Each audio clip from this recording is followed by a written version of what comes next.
so fast. And then I can do it.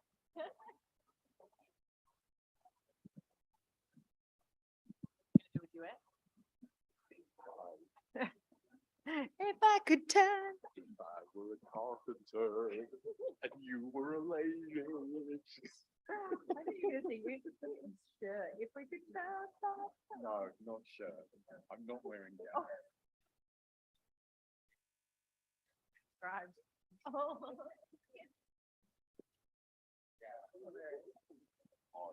Too sexy for this slide. Too sexy for this slide. Okay, I think we should start the graveyard shift.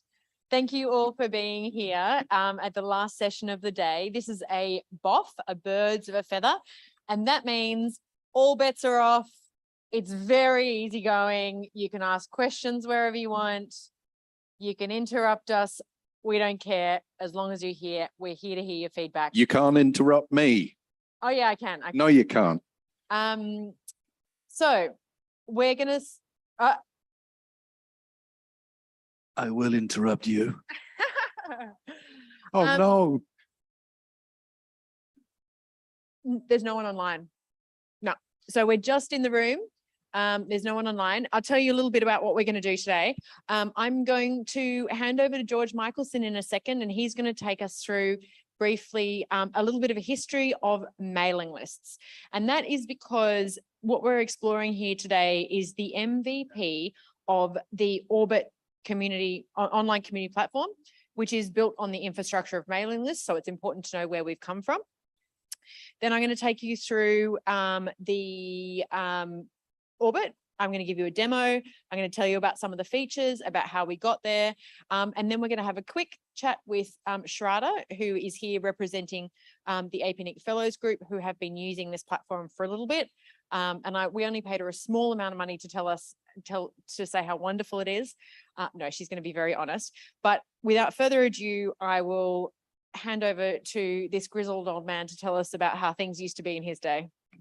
Hello. Can I get my slides queued up?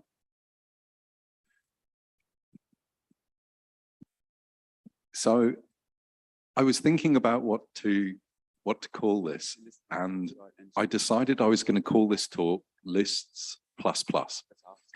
And my reasoning is, it's not about replacing lists, it's about augmenting mailing lists. Click. Look at that, it worked. So I really, really love lists. Mail lists are really fundamentally how I do things. They're my lived experience at a day-to-day level. Almost everything I do is either one-on-one email or it's an email in a list. And so it's kind of like saying, hi, I'm a fish. I want to talk to you about water. Water is amazingly cool. And all the other fish are going, buddy, I know. We swim too, right? But it is. I mean, when we say things like thread, are you following that thread? It's like, why do we call it a thread? I mean, is it a thread on my shirt? What's going on here? And the dates, the way we look at dates, the way we look at subjects, the way we look at addresses, all of these things come from the deep time of having email. And the thing that to me is the really fundamental quality about lists that I really, really like is that they carry with them all the history. But I like saying click. Oh, okay. I've been told I have to go on stage. So where would you like me to stand?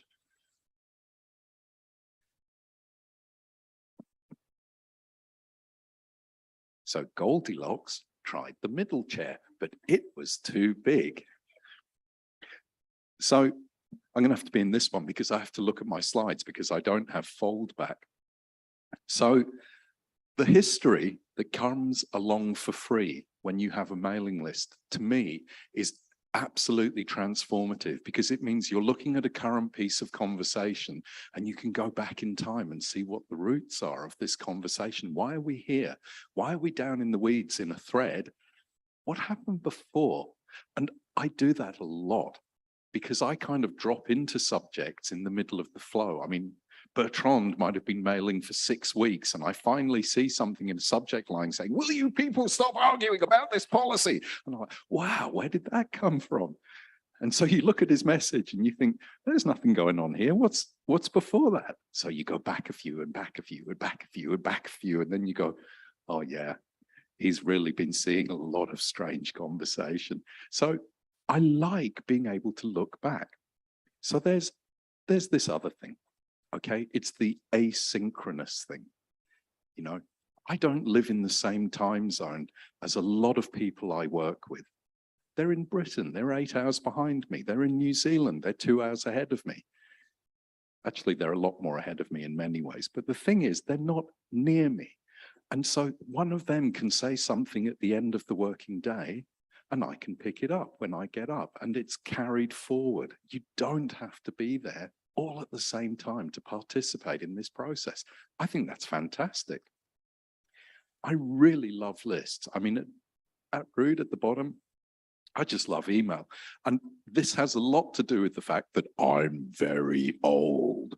And so 44 years ago, when I actually started out leaving home, one of the first things I did was learn how to use the email system that was built into the university my dad worked in, so that from Yorkshire, where I'd gone to 200 miles away, I could connect through the network to his computer, log into his mail system and write messages to him. I've been using them since my first day at university in 1979.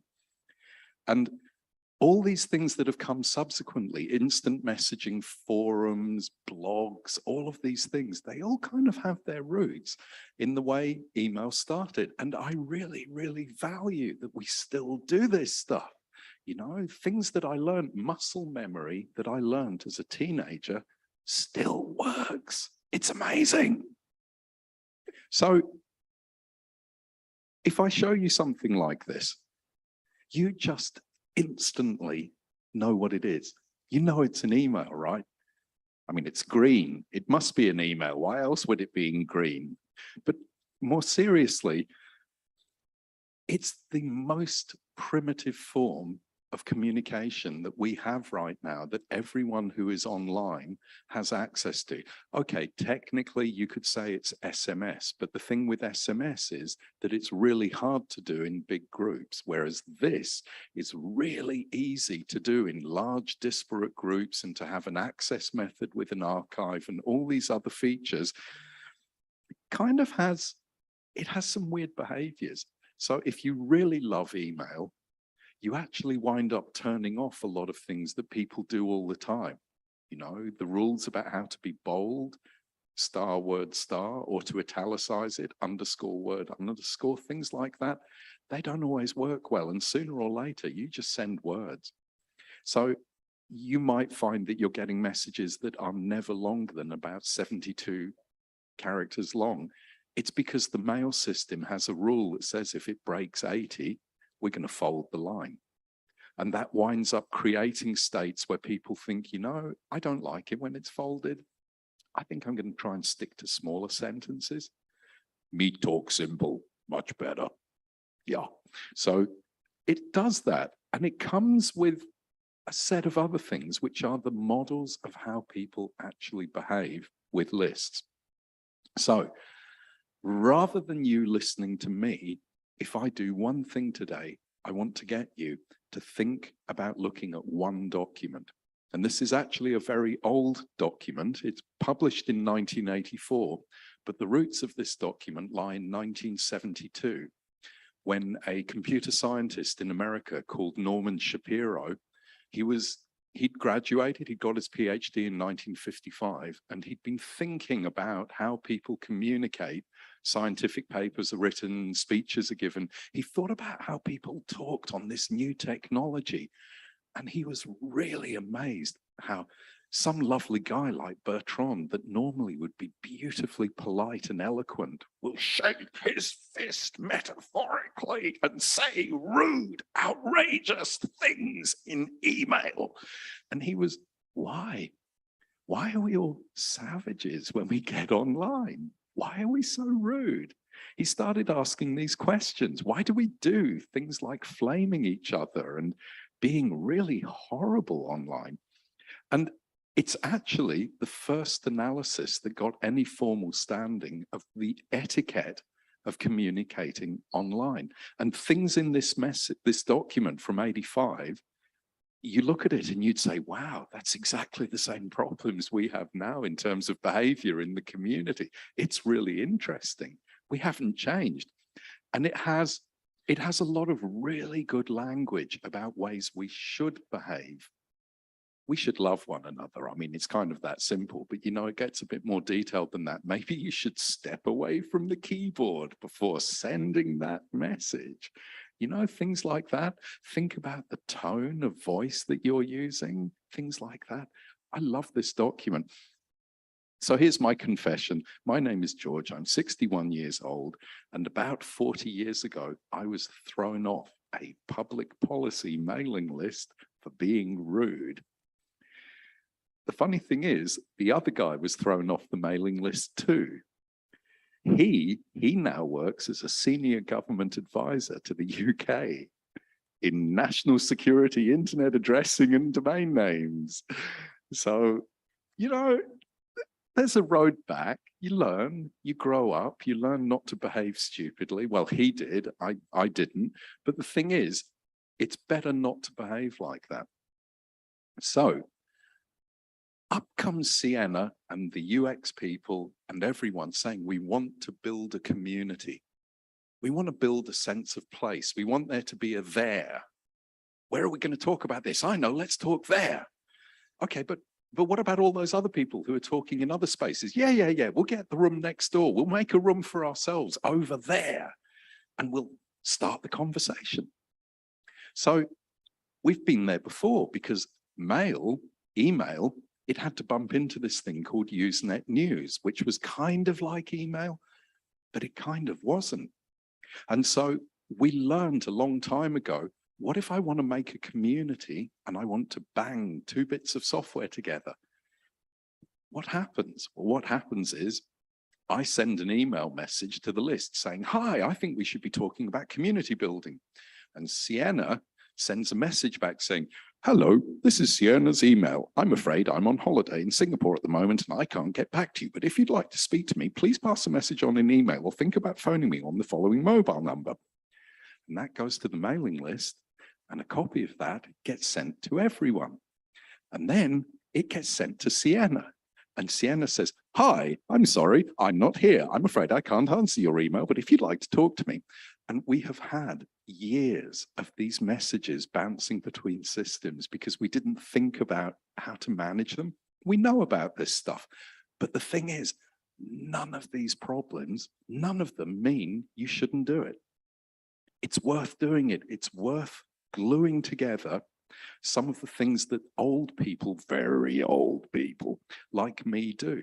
I live in email and I'm not going to stop living in email. I might even be using it in the web, but to me, it's going to be email. But I look out at you and you are all beautiful people and we all love one another. But the sad and bitter truth for me is some of you don't want to use email. You'd rather do something else, right? You'd rather be using different technology that you feel comfortable with. Well, do you know what? I really like that. I think that's great. I think it should be possible for you to use the systems you want to use and me to use the systems I want to use and us both be talking together. I think that's really cool. So I think we can do this. I really think we can do this. Now, Sienna said, oh, you don't have to show that slide. But the thing is, I really want to say this, okay? I want to say that there is no first and second class citizens in this gig, right? We're in this together. If you're on email, you are not better than the people who aren't and vice versa. We're equals. We're just picking how we get to communicate. So lists, email lists are really important for a lot of what gets done in the wider community. They get used in ways that are formalized in decision making. And so I need to be really careful that when I advocate for doing this kind of thing, looking at someone like Bertrand, who has formalisms in how he determines that consensus has been reached in a community, we can't just randomly change that stuff. That has to be thought about. But the really great thing is, what Sienna is proposing doing here, building community, is not going to change that stuff. That's not what it's about. It's about enabling more people to be part of the same thing. And I really like that. That's all I've got to say. Thank you so much, George. I love email. We did get that. We kind of picked up on that subtle message throughout your... Hi, I'm sorry, George isn't here right now, but if you'd like to leave a message, he'll get back to you. Would you mind allowing Andre privileges on Zoom, just in case he needs to speak? Thank you. And, oh, I forgot the clicker, I'm sorry. So George has set the scene, and I did tell him to lose the slide saying how wonderful he thinks Orbit is, but, you know, he doesn't listen to me. He doesn't listen to anyone, so. Okay, I also must say that this is certainly not just me. There's a heap of people working on this and have been working on it, in fact, for about 2.5 years in different iterations. Lots of UX people, lots of designers, lots of developers, product managers, that kind of thing. So this is not all my fault, and it's not all my responsibility, but it's also not all my, you know, the praise shouldn't absolutely not all go for me. Now, may I have my presentation? Yeah, whoops. Okay, so who said this? Does anyone know? This was John Postel. So I will tell you who John Postel is, because I'm not going to assume you know. He was the first person to start recording IP addresses, and he kept a little notebook in his front pocket, and he wrote all of the IP addresses down when right at the beginning he was working around in universities. But this concept still absolutely stands, and this is one of the kind of central principles, our jumping off point for what we have been building. This was the brief. This is from the APNIC activity report, which is basically like our recipe or instruction manual for the year. And as you can see, the objective is to encourage an active, connected APNIC community engaging on an integrated online community platform. And we have a couple of targets and that kind of stuff. Here, importantly, I'd like to point out that the aim is to launch an MVP, minimum viable product. This is where all the caveats come in. This is not a perfect system. We are not presenting you a finished glossy product. What we're doing is we've got it to a stage where we think we can release it into the wild, and we can start getting feedback from users. And that way we can collectively build a better product to fit the purpose. What is Orbit? This is the official line. A place for the APNIC community to connect, discuss, and share information related to internet addressing and networking. Orbit is an evolution of mailing lists facilitated by APNIC on behalf of the community. So this is your gig, your thing, right? What APNIC is doing is providing a platform for you guys to have conversations. The word orbit means an area of activity, interest, or influence.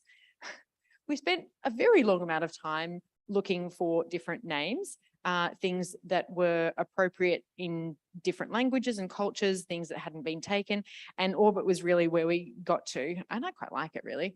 As I mentioned, it's an evolution of mailing lists, not a revolution.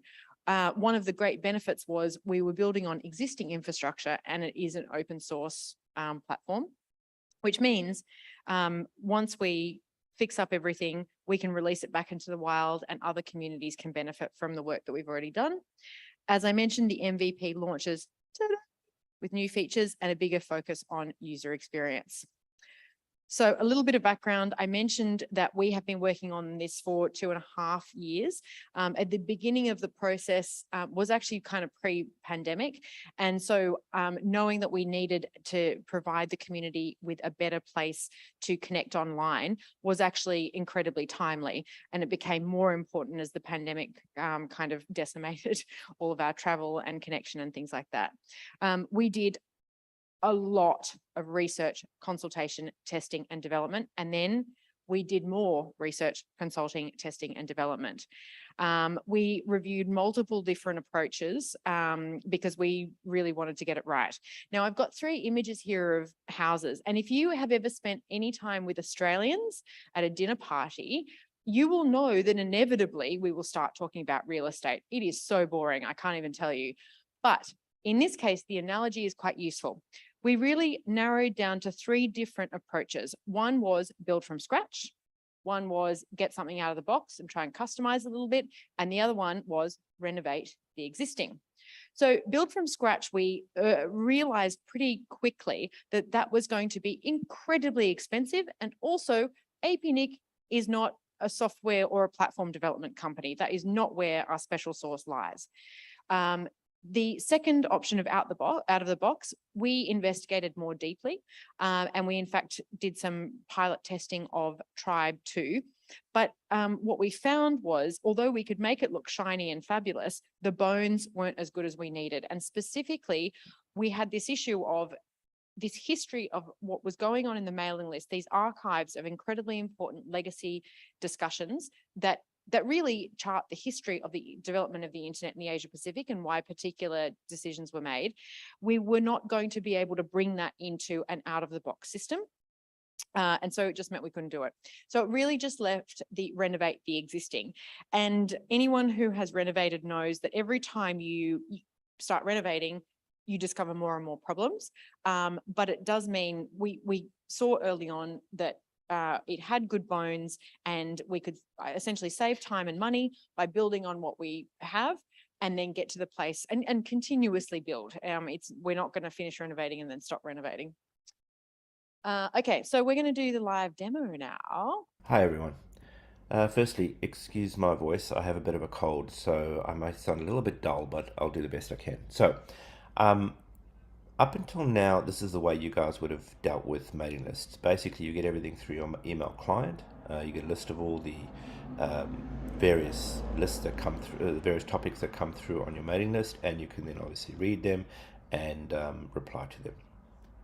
But what you may not have known is that there's a web-based version of this and the mailing list. There's an archiving engine that archives all these emails and makes them publicly available where the list owners allow it. And what we've done with Orbit is we've sort of had an evolution of that system. So we based Orbit on the open source platform of Mailman 3 with the archiving engine HyperKitty.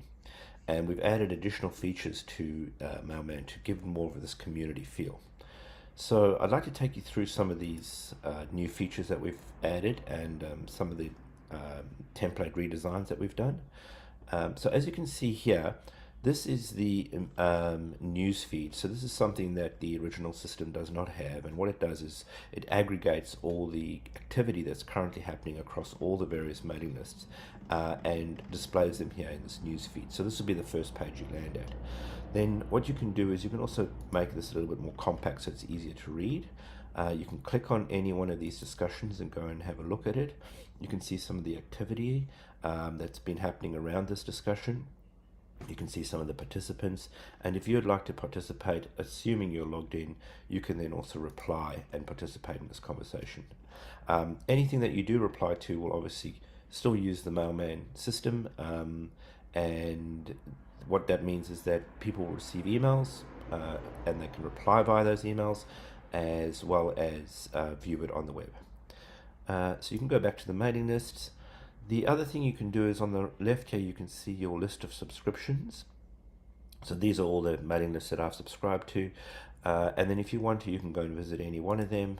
Each mailing list we've now created with a really nice landing page with the ability for people to upload their a banner image as well as an avatar for their site. And this gives it a bit more of a sort of a localizer feel, so you can adapt it to whatever your list is about. At the moment, you'll have to send your images to us, we'll upload them, but the post MVP, people will be able to upload them themselves.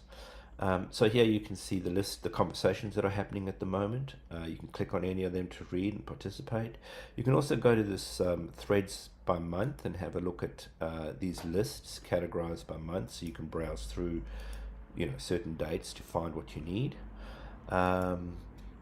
What you can also have a look at is when you are searching or when you are reading, you can read each list and see the information.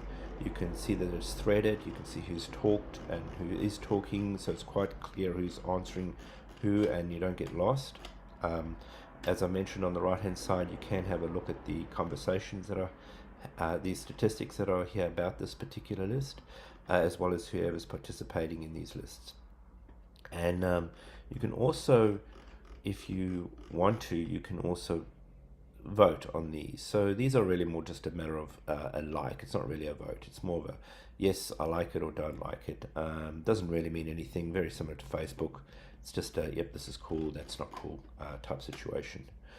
So if we go back to the mailing list, I want to show you what someone's profile might look like. Let's see if we can find, say, Sunny's profile.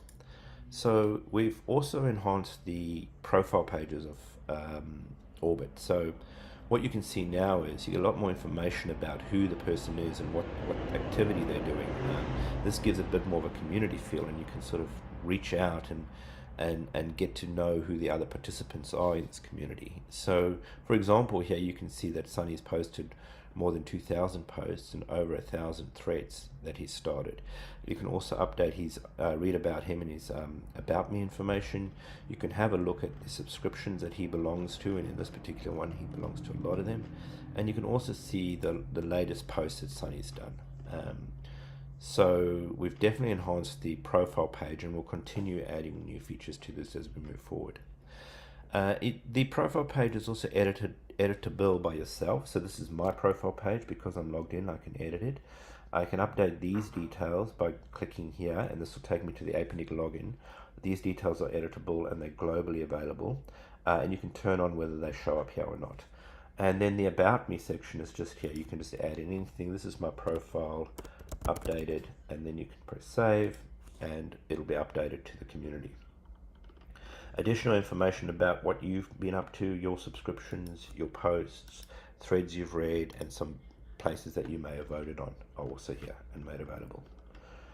And finally, I'd like to show you the all mailing lists. So this is a list of all the lists.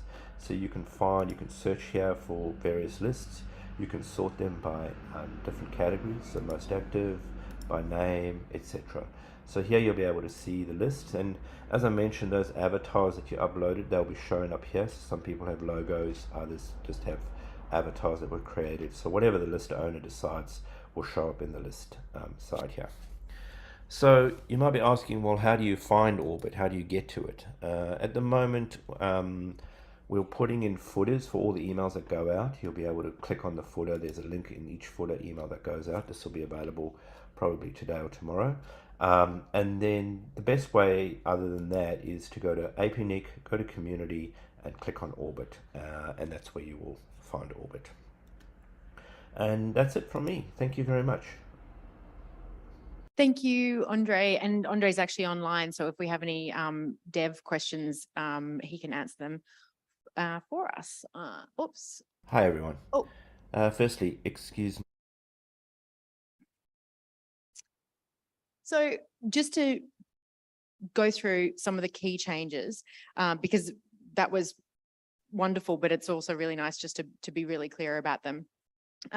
In terms of what's changed, one of the biggest changes is we have maintained the the email version as is. That's almost entirely unchanged, but we have spent a lot of time working on the web interface. One of the assumptions that we made was that for newer entrants into the community, they'd be more comfortable and used to a web interface that had some social media characteristics to it. So we looked at and developed a news feed. And one of the ideas here is when you're traditionally in a mailing list, you stick quite discreetly to a particular mailing list. You're not often exposed to different mailing lists in adjacent areas. But with a news feed, what we're doing is trying to cross-pollinate. So when you're logged in, you will see the lists that you subscribe to and then all other public lists. And the idea here is you may have a passing interest in internet governance, but never really explored it. But then you see a post from someone that talks about a particular policy. You think, oh, actually, that's really appropriate and interesting for me to get involved with. We also, as Andre described and showed, have developed a much richer profile page, including the ability to see what lists people are subscribed to and some of their recent posts. And that allows for somewhat of an online stalking thing. So if you can see someone in the community that you really look up to, you think that, you know, there's someone who is working in an area that you would like to emulate or understand more about them, then you can actually go and subscribe to the mailing lists that the public mailing lists that they're involved in. And that's a great way to start connecting with them about particular discussions. And the profile page in general is another really useful tool, particularly for early entrants into the community, to show who you are. You can put, it's free text, so you can put in there things that interest you, things that you want to achieve, that kind of thing. As we showed you, there's a profile avatar image and a mailing list banner image. This is to some extent window dressing, but it actually makes a really big difference to the visual communication of the mailing lists itself. We have provided the opportunity for up votes and down votes. Importantly, as Andre mentioned, this is not a policy mechanism at all. We're not building consensus on these lists, but it is simply just an indication of, you know, the temperature of if you like it or you don't. And obviously it's mobile friendly. So aside from the web development side of things, we also have spent a lot of time and energy, and we will continue to put effort into support for community members developing mailing lists. And that will look like user guides, that will look like hand-holding, that will look like brainstorming sessions. If you think there's an area of interest, your community might want a mailing list. And really the only criteria for starting a mailing list for the community is that there should be a well thought through audience.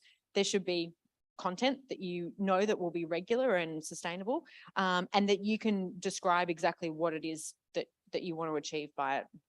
So what's the same? Content remains the same. This is information by and for our community.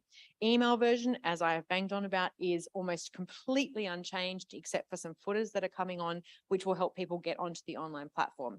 All the archives remain exactly the same, untouched, and they're going to be easier to find too. One of the next big jobs that we're doing is introducing a really sophisticated global search, so it'll be much easier to find information from, you know, even 20 years ago. List types remain exactly the same. We've got public, private, and hidden. I won't go into that, but we can talk about it if you're interested. List and post etiquette and terminology haven't changed. A list is a list, a post is a post. And we did that because it's been working. Let's not reinvent the wheel. People understand that terminology. And finally, the community can and is encouraged to use this platform to run their own lists completely independent of APNIC. We're providing the platform. So some questions that have come up in some of our consultation, and they're great questions. Is it multilingual? List owners can post in any language they wish, as has always been the case. But as we know, the international language, or the standard language of the internet is generally English. Is there any plans for an app? Not in the foreseeable, but it's not something we're going to rule out if there's interest. Are we hoping to replace Facebook, WhatsApp, and so forth? Absolutely not. We're not pretending to be, but what we're trying to do is provide a private, as in, you know, a secure and privacy protected place where we own the information. We know that it's, you know, not going to be taken offline, that we have lots of archives that is for our community and by our community. Mobile friendly, absolutely. And importantly, how can I join the future of directing Orbit? It's very meta. We've got an Orbit list on Orbit. So if you want to share your feedback, have a gripe, whatever it may be, that's the place to do it. And you can make as much fuss as you want. That's all good. That's what we want to hear. So what's next? As I mentioned, this is simply the MVP. We are now working on developing interesting new lists, great content, and encouraging sharing and engagement. And that is why you wonderful people are here still listening. And I'm so grateful for that, because we're going to be asking you to do that for us. Search, as I mentioned, including global search, is really not far off. And that's going to be, a really big advantage for us. We're going to continue to make improvements on the profile page, including adding fields for your, should you wish, because it's all voluntary, your LinkedIn, your Facebook, your title, your job, your city, all those kind of things, so that you can really start connecting with humans as opposed to just connecting with information. Lots more UX improvements as a result of feedback, and a lot of work on the programmatic side. So some stuff I'm doing at the moment is really mapping the different areas of interest of the lists that we currently have, and looking for any gaps that are obvious, that might have a utility to the community. And what do you want to see next? This is what we're here for. So what's in it for me? This is the question we all ask at this point in the afternoon, when I'm going to be holding you back from having a drink outside with the EC. This we hope to be delivering, and I believe we have, an upgraded way to contribute to important discussions in our community. We are trying to make it as easy and as pleasurable to participate and engage with our community. On Orbit, you'll see new lists for you to engage with information of interest to you, which is by and for our community. One of the newest lists is Security Discuss, and I think that's going to be a really important thing for people to share security information in our region. This is a platform for you to set up your own list. So say you're in a fledgling NOG and you have no budget and you have no staff. We can help with that by setting up a list, and you can invite people to join. And that way, at least part of the kind of bureaucratic overhead is taken off your shoulders.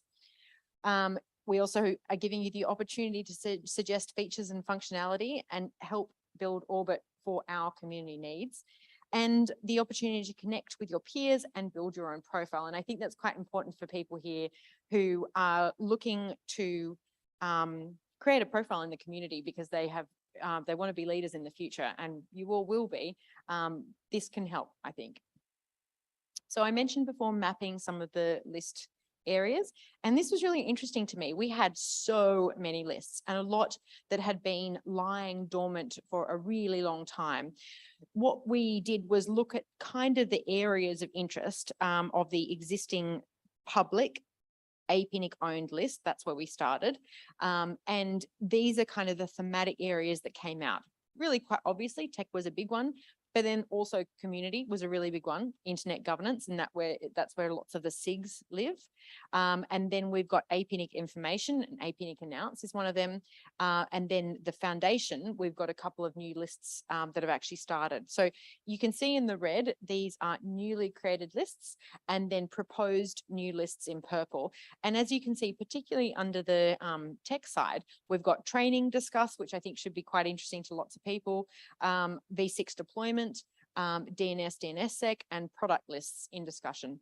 One of the things we want to do is not set up a billion lists right from the start, because then we'll fragment what we've got and it will just become unwieldy. We want to have some kind of, to strike the balance between not limiting the number of lists, but also not kind of going crazy. So we're working on exactly the right point there. So what's the ask? Please use Orbit. Please play with us.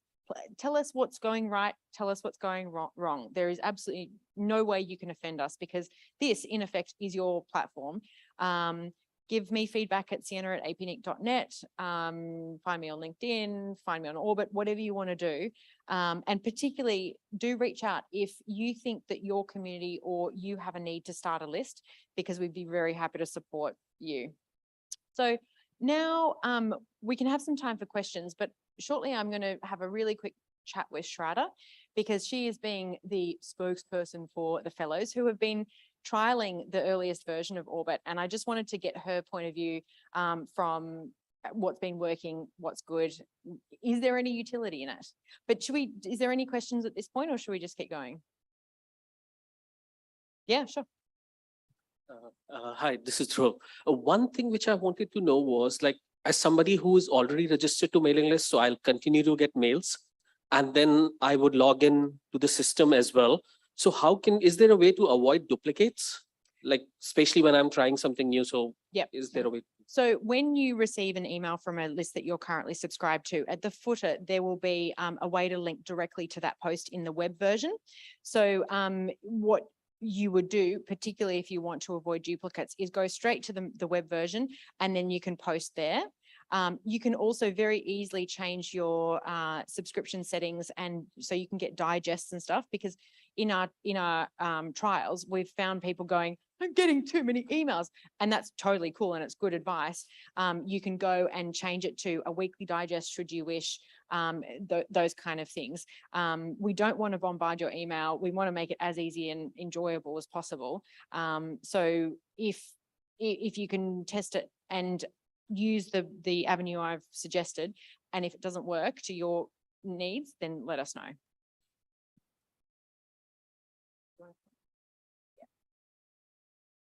So thank you so much, Radha, for having a conversation with me. Do you want to, yeah, we can sit down. I just wanted to start by, for the people who don't know you, do you want to tell everyone who you are? No, yeah, that should work.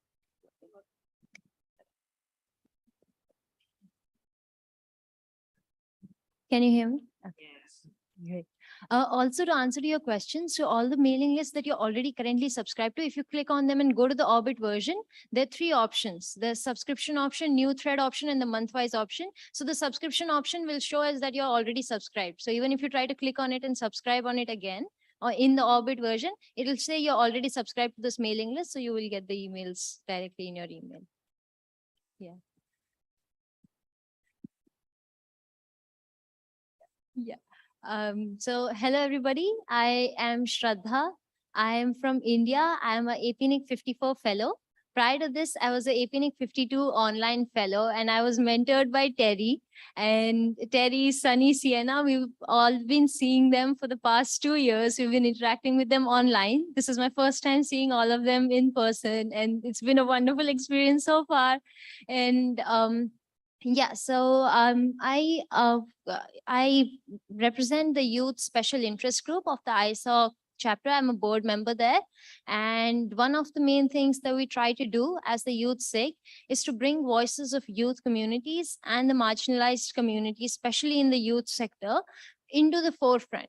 So mostly what we see is that the youth community is given a stage, but it's either only representative, like a token representation, or there's a separate section where sections dedicated to youth community opinions. And when they come up with a good idea, it's only considered in the main meeting or the main plenary as a addendum. So one of the main things that we talk about is giving us a seat at the table and for our ideas to be included in the conversation, as opposed to being added as a separate additional addendum. So yeah, that's. I think that's a really good point, because one of the things inherent in mailing lists is it's a very unifying. There's no hierarchies really. You only develop hierarchy by providing really good input, suggesting, or making really good suggestions, or asking really good comments, asking questions and comments. And so I think it's a really like a flattening, everyone's kind of on the same page. Now, in your work with the fellows in the past few months, I was very cheeky and asked you guys to start using mailing lists, because previously you were using a Slack channel and WhatsApp and an email. Can you tell us a little bit about the fellows' experience using mailing lists in order to communicate? Yeah, so once Sienna asked us to start using the mailing list to introduce ourselves, tell us how the experience is going so far and how we're liking the fellowship, because we had an extensive mentoring session with experts coming and giving us webinars on each of the topics that we're listening to here. So we get the basics of tech from a tech background, and for people who wanted to explore it in detail, we had webinars organized by APNIC, by some of the best speakers who are here giving us expert sessions. So we had to share our experiences. And one of the things that came across that we heard from the fellows was that at one point, mails started to feel like they were extremely formal, and you had to structure them in a particular manner, and you had to sound very professional when you were sending emails. You could not just send a one-liner saying the session was great, I loved it, period. That's it. That was not happening. So even then, even after we started the mailing list to introduce ourselves, to get to know each other, the only thing that mailing list served for us was that we came to know who else was there on the mailing list. And we got in touch with them through Slack channels, through Instagram, through Telegram. We started texting them on other profiles. So most of the time it went, so we've been attending online sessions for a while now. So I knew a lot of the fellows, and we knew each other from other sessions that we had attended, like APIGA. Some of us had attended APSIG before. So we just saw their name and then we went to their Facebook or Instagram, because we had been friends with them for a while, but we didn't know they were there. And that was one thing that stood out for us. So the professional email that is written and the way email is portrayed for us, at least the way we interpret it, is that it has to be very formal, structured, and it has to convey a very specific, knowledgeable information to the person reading that email. So that was one of the reasons why we refrained from using the mailing lists for a very long time, and which is why we had to move to the Slack channel, and the conversation there would not stop. Yeah. So that is the way we saw mailing lists at that point. Yeah, and look, to some extent, I don't think that's going to change fundamentally with Orbit. Orbit is definitely not going to be Instagram. And there will be far fewer emojis, I think, sent through mailing list or Orbit, and that's fine. But what it does provide is a place to capture those bigger discussions, and also go in and look at, how policies were formed, what the discussions were behind it, what's going on APNIC Talk, what's going on APNIC Announce, those kind of things. And as new lists kind of generate themselves, it'll take us in different directions. I think really the only thing I would ask now is if you can say, you've used Orbit a little bit. I mean, it's still very, very early stages, but do you think you can tell us two things you quite like about Orbit and one thing that doesn't work for you? So the two things that I quite like about Orbit is the interface itself. Number one is the interface, because it is structured in the form of a discussion. Whereas emails, you have to track the thread, go to the topmost one, read it one after the other. On Orbit, you just click on the name of the thread, and then it shows you the entire thing, right? So the interface matters a lot, especially when you're communicating and you're trying to get your point across, because these are very technical discussions, and they require you to understand the concept properly before you can start giving your opinion on it, or being at a point where you can think of giving your opinion on it. So I think number one is the interface. Number two is the nature of mailing lists and the way you used to get them as digests or individually. So what we're seeing is that mails, usually such important emails or policy discussions, they're better taken over a period of 1 week, where you have all the emails collect because of people from different time zones and all the reasons that George mentioned. So we have all of them, we collect all of them, and then we see them at one go on one weekend. We sit down, we go through all of them, and then we think about, okay, how can we contribute in this discussion? So this was one of the recommendations while we were discussing Orbit otherwise with other youth community members, YGF members, etc. One thing that we all talked about was how we can have all of it collected in one particular place, and we can discuss and contribute to it later. So it was kind of similar to the APRIGF synthesis document. It gets a lot of input from the youth community because they share the document with us and they say you can give your comments on it, and then they will consider it back. So the mailing list is primarily used to share the document alone. So we do not give our comments on the mailing list, we give them on the document.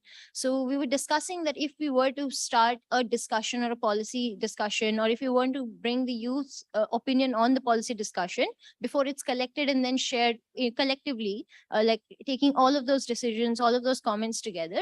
One way would be to start like a small thread and say that, hey, this is the document where we are thinking of breaking down the technicalities into something way simpler to digest, and then like take it forward and then collectively send a later email saying that, hey, 10 of us are thinking along these lines. Would you be open to taking this into consideration in the policy discussion? Yeah, however, you didn't say what you don't like. Don't try and avoid that question. So I've used Orbit for a little while now. So I think one thing that I still don't understand, and I was thinking about asking you this after the session was over, when you write your profile and you click on save changes, it doesn't say saved or reflected or something. The color just becomes gray and then you're confused about what is happening. That irritates me too. And that is why it's changing very soon, because it does save. But it doesn't feel like it saves, and it just gets me irritated. So yes, that was Yeah, we kept clicking on it over and over again. So did I. Can I make a comment to an observation you made?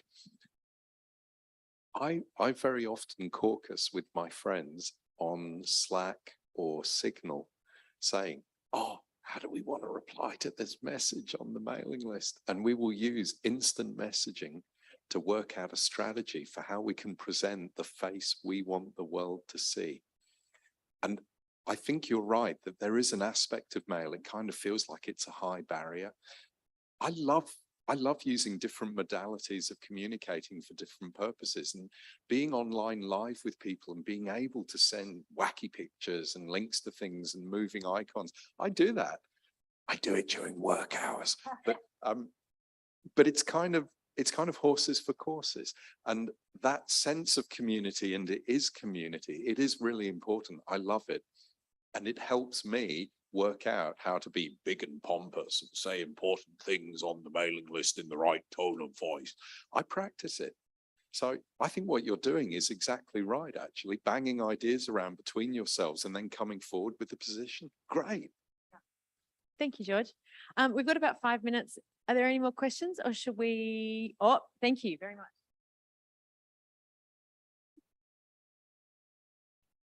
Hi, Steve Shane from ICANN Policy. Orbit is great, so I think very useful experience. I have two questions. One question is when a discussion thread have so many emails, it is nested, and sometimes it gets lost, like who is responding to who. So I was wondering if there are some potential improvement in that area. The other thing is, of the 2 years you're spending on this project, what is the hardest part of this? Thanks. It's a good question. The nesting thing, yes, that's absolutely something that we will come up and have to figure out a solution for. The hardest thing, I think there was a point where we had kind of made a commitment to a particular way we were going to go, and we had to make a really tough decision that although we had spent a lot of time and energy pursuing this one approach, we were going to have to roll it back and choose a different approach. And that was really difficult. But I actually think that it was kind of the more courageous and sustainable way to do it. It did feel defeating in some respects, but it was surprising that once we'd made that pivot and learnt so many lessons from what we'd done previously, that the gains that we made in this, building on top of mailing list with, Mailman with HyperKitty, things went really quickly. So that kind of happened probably even in February this year. And we learnt more than we ever imagined through playing with other systems. So, yeah. Dhruv again. One thing where I am worried about is the quote that we do. Like, people quote each other in emails. Yeah. In this system, is there any advance that we can do, make things a little better? Because I think that's one of the biggest problem that people have with emails as well when it gets Yeah. very big. Is there any innovation that you guys have thinking in that way? So, yes, I acknowledge that that can be confusing. We haven't come up with any solutions because we don't want to impose our standard way of dealing with things on the community. This is why, launching an MVP meant that we're going to discover all these problems together, and then we will figure out the solutions together that fit the needs of the most people. It is not for us to decide how everything's going to go, because we may be developing the product, but we are not the users. I mean, we are to a certain extent, but we're not the only users. So with examples like that, when things really irritate you or we come across stumbling blocks, that's when we start the discussion. Okay, that's it. I think we should all go and have a drink with the EC just out there. Please do go and speak to the EC. They're very lovely people and they want to hear from you. Thank you all so much for coming. I really appreciate it. Thank you so